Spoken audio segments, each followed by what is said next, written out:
All right, let's talk about something big today. We're going to climb what you could call the ladder of wealth creation in America. We'll look at the journey from earning that very first dollar of passive income all the way to potentially building a real estate empire. So let's jump right in. It's a question that's probably on a lot of our minds. We all work hard, we try to save, but is a single paycheck, no matter how good, really enough to create that lasting generational wealth? This is the core problem we're going to unpack. So let's start at the very first rung of this ladder. It all begins with understanding the fundamental risk, the real danger of just relying on one single source of income in the world we live in today. And this really hits home, doesn't it? The traditional career path, the one that used to be the definition of stability, well, it's become a lot more fragile. You've got economic shifts, inflation eating away at savings, and a job market that's just constantly changing. That pressure is exactly what's pushing so many of us to look for alternatives. And for a lot of people, that alternative is passive income. But let's be really clear here. This is not about getting rich for doing nothing, not at all. It's about a smart, upfront investment, either your time or your money, to build systems that start generating income for you. The real goal here is stability, and yeah, eventually financial freedom. Okay, so you're on board. You see the need for more than one income stream. The big question is, where do you even start? Well, this next section is all about the most common and, frankly, the most effective ways Americans are actually doing this. If you look at the big picture, it really breaks down into three main buckets. The stock market is still the biggest piece of the pie, but it's followed really closely by real estate. And then you have this rapidly growing world of digital assets. Each one of these paths offers a totally different mix of risk, how much money you need to start, and how much effort is involved.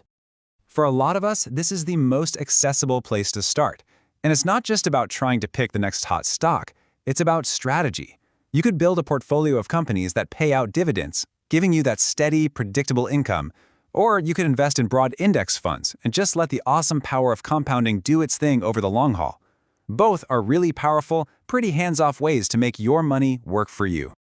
Then, of course, there's the classic American wealth builder, real estate. Now, this is about so much more than just collecting rent checks. Think about it. It's this unique asset where you get to use the bank's money, a mortgage, to control a really large asset. You get tax benefits, and you build equity as your tenants are literally paying down your loan. It's like a multifaceted engine for building wealth. And that brings us to the new kid on the block, digital assets. These usually require less cash up front, but they demand more of your creative effort at the beginning. Think of a photographer who creates a set of photo filters, or a musician who makes royalty-free music. You create it one time, and it can sell thousands and thousands of times to people all over the world, generating income for years.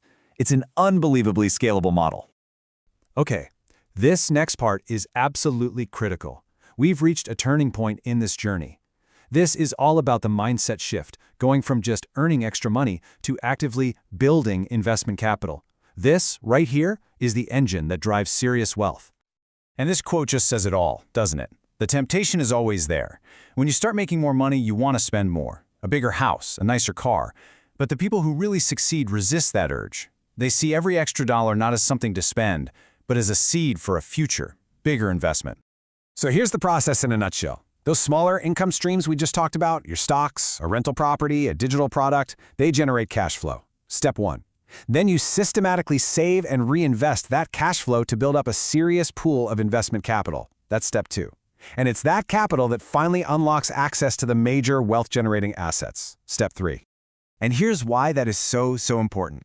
Imagine you walk into a bank or you're talking to a potential partner. If you can show them a consistent, proven track record of cash flow, you're not just some person asking for a loan anymore.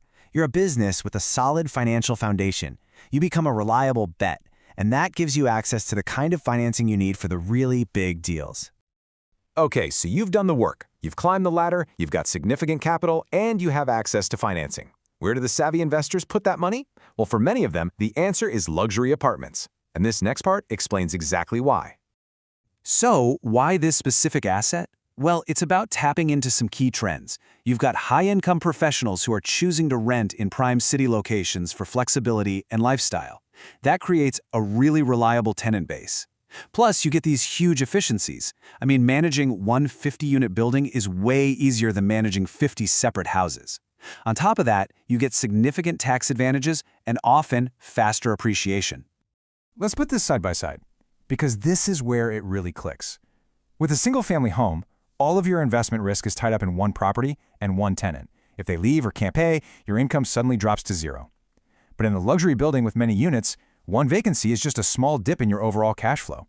You've diversified your risk, you have more stable income, and way more efficient management. It's just a more strategic play for building wealth at scale. So we've covered the what and the how, but the last piece of the puzzle, and maybe the most important, is the who. What kind of mindset does it really take to climb this ladder and actually stay at the top? It really comes down to these core traits. This is not a get-rich-quick game. It's a long-term play that requires a ton of patience and discipline. It means you have to commit to constantly learning about markets, about strategies, and critically, it means knowing you don't have all the answers and building a team of experts, accountants, lawyers, mentors around you.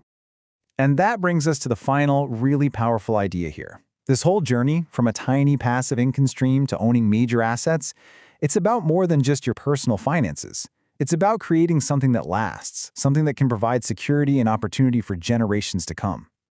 So, as we wrap this up, the final question isn't about luxury apartments or massive portfolios. It really comes down to the very first step on your own ladder. Whether that's investing your first $100 or taking an online course to learn a new digital skill, the journey to financial freedom always starts with that single step. So what's yours going to be?